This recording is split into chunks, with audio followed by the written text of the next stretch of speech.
কৃষকদের বিরুদ্ধে বিজেপি সরকার যখন বিল পাস করছিল, অভিষেক বাবু তখন ভোট না দিয়ে কি করছিল, এর জবাবটা আগামী 2024-এর বিরুদ্ধে ভোট দিয়ে দেখাতে হবে। আর দর্শক বন্ধুদের বলবো, তৃণমূলের এখন শেষের সময় এসেছে। আর এটা ভালো করে জানেন, এটা ভালো করে আপনারা জানেন যে কোনো লাইট বন্ধ হওয়ার আগে আবার কি করে একটু ধপ করে জ্বলে ওঠে। এদের এখন ধপ করে জেলে ওঠার সময় এসেছে। 2024-এ আমরা অর্ধেক ধাক্কা দেব, আর 2026-এ পুরো ধাক্কা দিয়ে কোথায় পাঠাবো? একদম কালীঘাটে পাঠিয়ে দেবো। এটা দুজনের দল তো, পিসি ভাইপোর তো দল, অন্য জায়গায় আর পাঠানোর জায়গা নাই। অভিষেক বাবু আর মমতা ব্যানার্জির দল এটা। ওদেরকে ওদের বাড়িতে সুস্থতার সাথে ওখানে পৌঁছে দিয়ে আসবো। সাথে কি দেব? একটা প্রতিশ্রুতি শ্রী দেবো। বুঝতে পারছেন না? প্রতিশ্রুতি শ্রী, বুঝতে পারছেন? এত শ্রী দিয়ে অনেক প্রকল্প করেছে তো, যে এত প্রতিশ্রুতি দিয়েছে, এই করে দেবো, সেই করে দেবো, ডবল ডবল চাকরি দেবো, হ্যান করবো, ত্যান করবো, দিনের শেষে কিচ্ছু দিতে পারেনি। ওই জন্য স্পেশালি উনার জন্য একটা প্রতিশ্রুতি শ্রী দিয়ে বলবে, এবার আপনি একটু অবসর নেন, অনেক করেছেন, বাংলাটাকে 15 বছরে শেষ করলেন, এবার আমাদেরকে একটু কাজ করতে দেন। হবে তো নাকি ভাই? ভাবতে অবাক লাগছে, আমরা কোন রাজ্যে বসবাস করছি? মায়ের হাতে 500 ধরিয়ে দিচ্ছে, মায়ের যে সন্তানটা স্কুলে যাচ্ছে, পর্যাপ্ত পরিমাণে সেখানে শিক্ষার কোনো পরিকাঠামো নাই। একথাই যখন আমরা বলছি, তখনই আমাদের দেখে দেওয়ার চেষ্টা হচ্ছে। এই বাচ্চারা যারা এখানে আছেন, মায়েরা আছেন, বাড়িকে যদি বিশ্বাস নয় দেখে নেবেন আপনাদের ছেলের ভবিষ্যৎটা কোন জায়গায় গিয়ে দাঁড় করিয়েছে। ক্লাস 4-এর বাচ্চাকে ডেকে বলুন, ভাই 4-এর অঙ্কটা একটা করে দিতে বলুন, তো দেখবেন পারবে না। ক্লাস 4 ইংলিশে বানান বলতে বলুন, পারবে না, কারণ শিক্ষা ব্যবস্থাটাকে ধ্বংস করে দিয়েছে। এই বাচ্চারা যেখানে যাচ্ছে, প্রাইমারির কথা বলছে, যেখানে বুনিয়াদী শিক্ষা, যেখানে বেসটা তৈরি হয়, যেখানে মেন শিক্ষাটা যেখান থেকে আমরা পাবো, সেই জায়গাটাকে শেষ করে দিয়েছে। অভিষেক বাবুর মেয়ে তার প্রাইমারিতে পড়ছে না, ও কি বুঝবে এখানকার জ্বালাটা? ও তো অন্য থেকে ওতেই ব্যস্ত হয়ে পড়েছে। পড়ছে তো আমার বাড়ির মেয়েটা, আমার বাড়ির সন্তানটা প্রাইমারিতে, জ্বালা ওই জন্য আমার বেশি লাগছে। ওই জন্য আমি বলছি, যদি আমার কথা মিথ্যা হয়, আজকে বাড়ি ফিরে যাবেন, আপনার ছেলে মেয়ে যারা পড়াশোনা করছে, 5-6 পড়ছে, 3-4 পড়ছে, যে জিজ্ঞাসা করবেন, অঙ্কের বইটা খুলে দেবেন, বলে বাবু একটা অঙ্কটা করে দে তো। মিলিয়ে দেখে নেবেন যে নওশাদ ভাই সত্য কথা বলছে কি মিথ্যা কথা বলছে। দেখবেন অঙ্ক করতে পারছে না। কারণ কি? এরা বাচ্চা, এখন তারা হই হই খেলাধুলাতেই মত্ত। স্কুলে যাচ্ছে 3টে টিচার, তো 400 ছাত্রছাত্রী আর 3টে টিচার। যেই তালা খুলছে, সেই ঘন্টা বাজাচ্ছে, সেই প্রেজেন্ট করছে, আবার সেই মিড ডে মিলের একটা নোডাল অফিসারের কাজ করছে, টিচারের কাজ করছে। পড়াবে কখন ভাই? ফলে কি হচ্ছে? স্কুলে যাচ্ছে, মিড ডে মিল খাচ্ছে, একটু খেলাধুলা করছে, হই হই করে আবার বাড়ি ফিরে আসছে। ক্ষতিগ্রস্ত কার বাড়ির ছেলেটা হচ্ছে? অভিষেক ব্যানার্জির বাড়ির ছেলে মেয়েটা হচ্ছে না, হচ্ছে আমাদের বাড়ির ছেলে মেয়েটা। তাই আমাদের বাড়ির ছেলে মেয়েকে ভালো রাখার দায়িত্ব আমাদেরকেই ভাবতে হবে। আমাদের বাড়ি থেকে লোককে তুলে পার্লামেন্টের মধ্যে পাঠাতে হবে, আমাদের বাড়ি থেকে লোককে তুলে বিধানসভার মধ্যে পাঠাতে হবে, যেখানে গিয়ে মানুষের অধিকারের কথা বলবে, যেখানে যে কৃষকের অধিকারের কথা বলবে, শিক্ষা ব্যবস্থার কথা বলবে, স্বাস্থ্যের মান উন্নয়নের কথা বলবে, এক কথায় আর্থসামাজিক মানুষের মান উন্নয়নের কথা বলবে। তেমন লোককে পাঠাতে হবে। পাঠাচ্ছি কাকে? যাকে পাঠাচ্ছি সে আমাদেরকে বাঁশ দিচ্ছে, উল্টে বাঁশ দিচ্ছে না।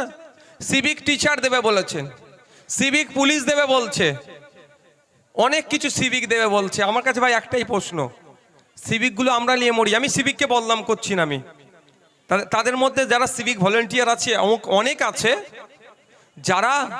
যাদের প্রচন্ড মেধা আছে, হাইলি কোয়ালিফাইড, যারা মাস্টার্স করেছে, বিভিন্ন মানে ডিগ্রি তারা নিয়ে আছে, কিন্তু দুঃখের বিষয় তাদেরকে মাত্র 9,000 টাকার মাইনে চাকরি করাচ্ছে। এরও বিরোধিতা আমরা করি, মাইনে বাড়ানোর দাবি আমরা বারবার করে আসছি, আজকেও করছি। সাথে সাথে পুলিশ প্রসঙ্গটা বলে আমি এদিকে আসবো। আজকে দুঃখ লাগে, পুলিশকে কতক্ষণ ডিউটি করতে হয় আপনারা জানেন? স্বাভাবিক ডিউটির থেকে তারা ডবল ডিউটি, কখন ডবল ডিউটি করে ফেলতে হচ্ছে, কখন 16 ঘন্টা 18 ঘন্টা ডিউটি করতে হচ্ছে। পুলিশ তো আমাদেরই পরিবারের সদস্য। তারা পুলিশে যে ছেলে মেয়েগুলো আছে, তারা কারা? আমাদেরই তো পরিবারের ছেলে মেয়ে তারা। কিন্তু তাদেরকে কি করতে হচ্ছে? 16 ঘন্টা 18 ঘন্টা করে ডিউটি করতে হচ্ছে। কারণ কি? পুলিশের যে শূন্য পদ পূরণ করছে না বলে। আমরা দাবি করেছি মুখ্যমন্ত্রীর কাছে যে অবিলম্বে স্বচ্ছতার সাথে পুলিশও নিয়োগ করা হোক। পুলিশের যেমন সরকারি কর্মচারীদের যে ডিএগুলো বাকি আছে সেটা বুঝিয়ে দেওয়ার সাথে সাথে এই যে ডিউটির চাপ বাড়ানো হচ্ছে সেটা কমানো হোক।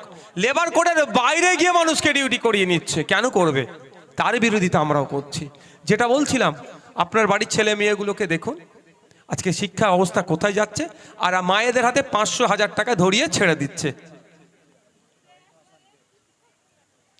মায়ের হাতে 500,000 টাকা ধরিয়ে ছেড়ে দিচ্ছে, আর মায়ের ছেলেটা যেখানে পড়তে যাচ্ছে মায়ের ছেলের ভবিষ্যৎটা খারাপ করে দিচ্ছে। এরা দেখছি বলছে সিভিক ভলেন্টিয়ার দিয়ে চালাচ্ছিল, সিভিক টিচার দেবেন, কদিন আগে শুনছিলাম নাকি কদিন ট্রেনিং দিয়ে নাকি সিভিক ডক্টরও করে দেবে বলছে। ও যা বিপদ হোক সব আমাদের ওপর দিয়ে যা করা বাঁচে থাকবে। আমার বক্তব্য এখানে দাঁড়িয়ে আপনাদেরও বলছি, আপনারা আওয়াজ তুলবেন, বলবেন সব সিভিক নিতে আমরা প্রস্তুত আছি। তার আগে আমাদেরকে দুটো কাজ করতে হবে। অভিষেক ব্যানার্জি যখন পুলিশ নিয়ে ঘুরে 2,500 মতো নাকি পুলিশ নিয়ে ঘুরে, সব বন্দুকধারী পুলিশকে ছেড়ে দিয়ে সব সিভিক নিয়ে একবার অভিষেক ব্যানার্জি একটা নবজোয়ার যাত্রা করে দেখিয়ে দিক, তারপরে আমরা সিভিক ভলেন্টিয়ারের প্রতি ভরসা রাখবো। বুঝতে পারছেন? বন্দুকধারী পুলিশ ছেড়ে দিক, সব সিভিক ভলেন্টিয়ার নিয়ে ঘুরুক, তখনই তো বুঝতে পারবো কত ধানে কত চাল। তার বেলায় না না অসুবিধে আছে, ও তোমার বেলায় অসুবিধে আছে আর আমার বেলায় অসুবিধে নাই। যাকে অভিষেক ব্যানার্জি আপনারা তৈরি করলেন, আপনারাই তো তৈরি করেছেন। আপনারা না ভোট দিলে হতে পারতো? তাহলে আপনাদের কথা তো ওদের ভাবা, ওনার আগে ভাবা দরকার, তারপরে তো ওনার কথা ভাবা দরকার। উনার পিসিমণি কি বলছেন, সব সিভিকের দিকে মানে ভরসা করে ফেলছেন। তো আমার একটা বক্তব্য উনার পিসিমণির উদ্দেশ্যে, উনার পিসিমণি হেলিকপ্টার চড়ে বিভিন্ন জায়গায় বিভিন্ন প্রোগ্রামে যায়, আপনারা দেখেছেন তো। তো আমার বক্তব্য, এই রুটের একটা বাসের ড্রাইভারকে 1 মাস ট্রেনিং দিয়ে সিভিক পাইলট বানিয়ে হেলিকপ্টার চড়িয়ে মমতা ব্যানার্জিকে এখান থেকে একটা প্রোগ্রাম অন্য কোনো জায়গায় করুক।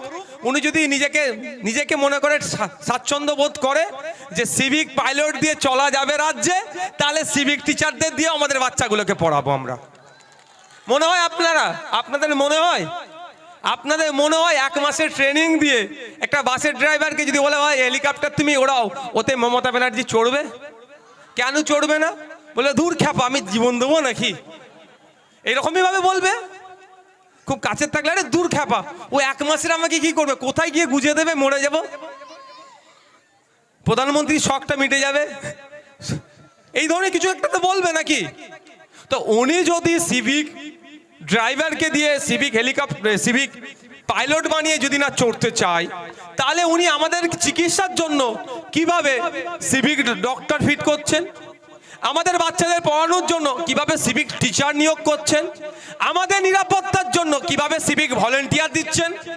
এই প্রশ্নটা করতে হবে না ওনাকে, বা আমাদেরকে ভাবতে হবে না? ভাবার সময় এসেছে। আর এই ভাবার কথা যখন বলি আমরা, তখনই হয়ে যায় আমরা বিজেপির দালাল, তখনই হয়ে যায় আমরা মুসলমানদের দল। আপনাদের এই বিষ্ণুপুরের কথা বলছি, বিদ্যুৎ মণ্ডলকে হত্যা করেছিল, ওনার বাড়িতে আমি এসেছিলাম, তার মায়ের পাশে দাঁড়িয়েছি, তার কথা বিধানসভার মধ্যে বলেছি, বিধানসভার বাইরে বলেছি। যখন দেবত্ব সম্পত্তি লুট হয়ে যাচ্ছে এই মমতা ব্যানার্জির আমলে, দেবত্ব সম্পত্তি হস্তান্তর যোগ্য নয়, হিন্দু ধর্মের পূর্বপুরুষেরা ধর্মের জন্য, ধর্মস্থানের জন্য সেবায়াতের মাধ্যমে কিছু সম্পত্তি যেগুলো উৎসর্গ করে গিয়েছে সেটাকে দেবত্ব সম্পত্তি বলে, সেটা হস্তান্তর যোগ্য নয়।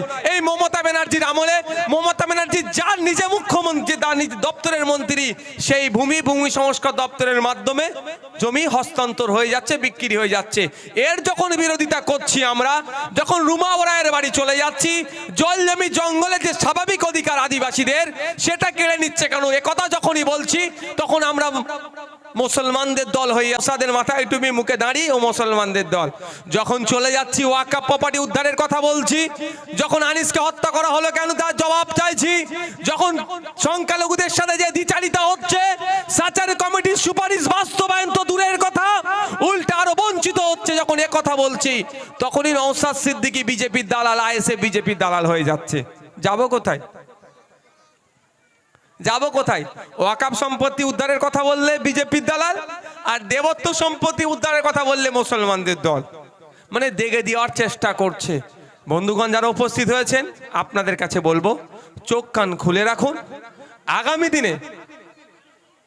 আগামী দিনে এমন লোককে নির্বাচিত করে পার্লামেন্টে পাঠাবেন যে আপনার অভাব অভিযোগের চা পাওয়ার কথাটা সেখানে বলবে। অনেকে বলবে একা কি করবে, শুধু একটা বলবেন বর্তমান পশ্চিমবাংলায় 293টা বিধায়ক আছে, তার মধ্যে সংযুক্ত মোর্চা তথা আইএসএফ এর একটাই আছে, তাতে যদি মমতা ব্যানার্জির ঘুম হারাম হয়ে যেতে পারে, অভিষেক ব্যানার্জি ঠিকঠাক না ঘুম হতে পারে, তাহলে পার্লামেন্টে একটা পাঠালেও মোদিজির কি অবস্থা হবে? মোদিজির জায়গায় যদি রাহুলজি থাকে বা আমাদের দিদি যদি প্রধানমন্ত্রী হয়ে যায়, তাহলে কি অবস্থা একা করবে বুঝিয়ে দেবে। সংখ্যাটা বড় কথা নয়, বলার মন মানসিকতা চাই, বলার সাহস চাই, বলার মতো গ্রাউন্ড তৈরি করতে হবে। সংখ্যা নিয়ে কি করবেন? সংখ্যাটা নিয়ে হবেটা কি? সংখ্যাতে নয়, বলতে হবে। তাই বলবো আপনাদের কাছে, যখন আমরা এটা আপনাদের ভুললে হবে না। এই ভোট আসছে, ভোট আসলে একটা সময় ছিল, ভোট কখন আসছে জানতে পারবেন কি ছিল একটা সময়? রাস্তাঘাট মেরামত হয় যখন। এবার তার মানে পিচের গন্ধ নাকে আসছে, তাহলে মনে হয় এবার ভোট আসছে। এখন কিন্তু ওটা চলে গিয়েছে। এখন কি বলুন তো? হ্যাঁ, এখন সিএ, কি বললাম? সিএ আসলেই জানবেন ভোট আসছে। নভেম্বরের 29 তারিখে অমিত শাহজি আসলেন কলকাতায়, সেই 2021-এর নির্বাচনের আগে এসে বলে গিয়েছিল, তারপরে এসে কি বললেন? হাম সিএ কারকে রাখেঙ্গে।